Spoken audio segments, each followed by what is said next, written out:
Hello, beautiful. Welcome to another episode of This Thing Called Wellness. I'm your host, Shannon Martin. And today we're going to talk about vision, goals, and growth as we wrap up 2024 and step into 2025. Let's talk about it. I know this time of year can feel like a whirlwind. Everywhere we look, there are ads for planners, systems, and courses promising you the beginning to the perfect new year, right? Your social media feeds and inboxes are buzzing with messages like, buy my program to lay the proper foundation for success, or this is the only way to achieve your goals. Honestly, it can be a bit much. I've been hitting that unsubscribe button and taking a step back to ask myself, what do I really need in the new year? Maybe you're feeling the same way. If so, you're not alone. So today, let's keep it simple. We're going to talk about reflecting on 2024, setting goals that feel good to you, deciding if vision boards are a yay or a nay, and picking the tools that works best for your journey. Reflecting on 2024. All right, before we start talking about 2025, let's take a moment to reflect on this year. How was 2024 for you? And I mean, really, how was it? For me, 2024 was a mix of highs, lows, and lessons I didn't see coming. Some things went beautifully, and others, well, they were tough. And that's okay. Such is life, right? Lately, I've been journaling, planning with my business bestie, and asking myself a few simple questions like, what am I proud of? What did I learn? What do I want to leave behind as I step into 2025? Taking time to reflect helps us see just how far we've come.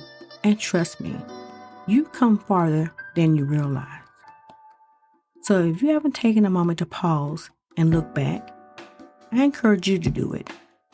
Sit down with a journal, take a deep breath, and just let it all out. You might be surprised at the clarity it brings. Setting goals for 2025. Now that we've looked back, let's look ahead. It's goal setting time. I know the idea of setting goals can sometimes feel a lot. Trust me, I've buffered a couple of times just thinking about it. But here's the thing. You don't have to have everything figured out. Huge, right? This year, I'm keeping it simple. Instead of this long list of goals that stress me out and creates buffering, I'm choosing 3 to 5 goals that feel right in my gut. Goals that make me feel excited and aligned, not overwhelmed. Here are a few of mine.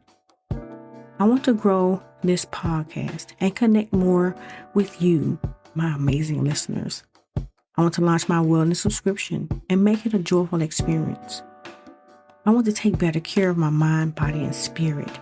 More movement, more meditation and prayer, and more grace. What about you? What feels right for 2025?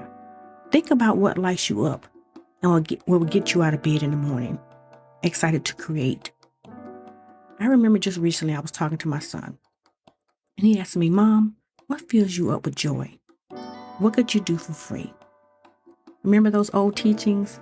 It took me back to those, but it's so pure and yet so simple. So write out your goals, speak them into existence, or share them with someone you trust, like your business bestie. When you put your goals out there, they start to feel real, and you give yourself that extra nudge to make them happen.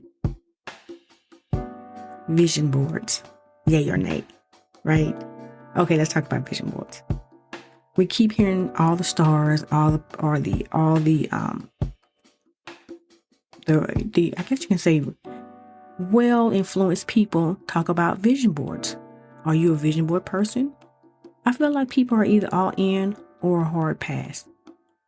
A couple of years ago, I loved making them, gathering pictures, gluing things down, and getting creative. Recent years, meh. Recently, just the thought of it felt like one more thing on my never-ending to-do list. being honest. My business bestie, she's not all into the vision boards. She's more analytical. So she's creating a spiritual list instead. Something she can look at daily, pray over, and use to help bring her visions to life. I love that approach too.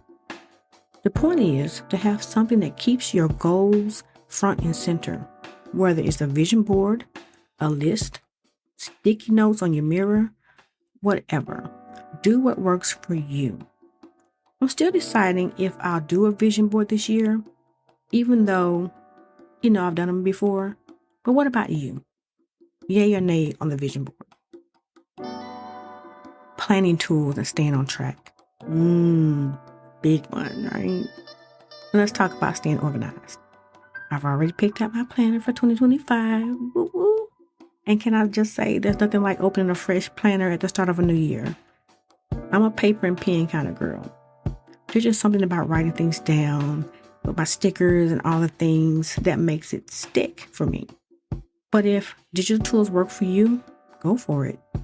Apps like Trello, Notion, or even Google Calendar can be game changers.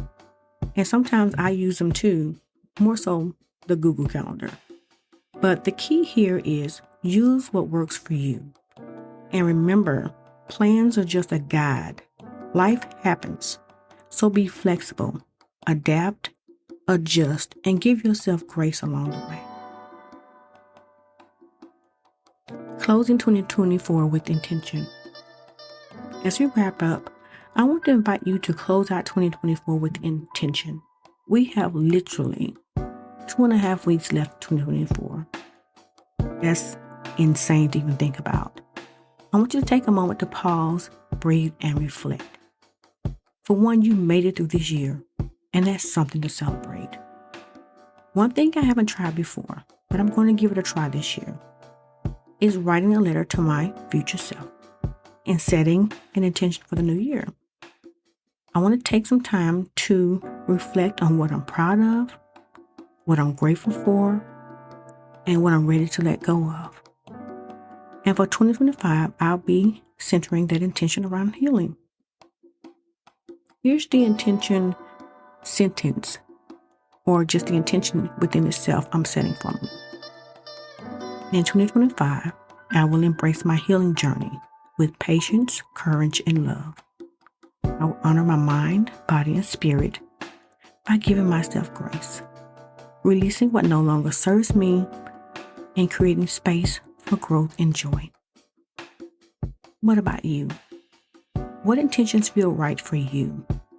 Whatever it is, hold on to it, because you are capable of amazing things. Thank you for spending time with me today. I hope you're feeling a little more inspired and ready to step into 2025 with big intentions. If you're setting goals, making vision boards, or just figuring things out, I'd love to hear about it. Connect with me on social media and let's cheer each other on. Until next time, give yourself some grace. Take it one day at a time. And remember, you've got this. Love you, girl.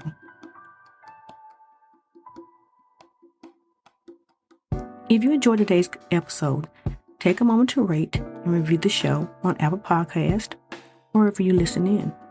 And remember, we're also on YouTube. Disclaimer, I am not a licensed mental health professional.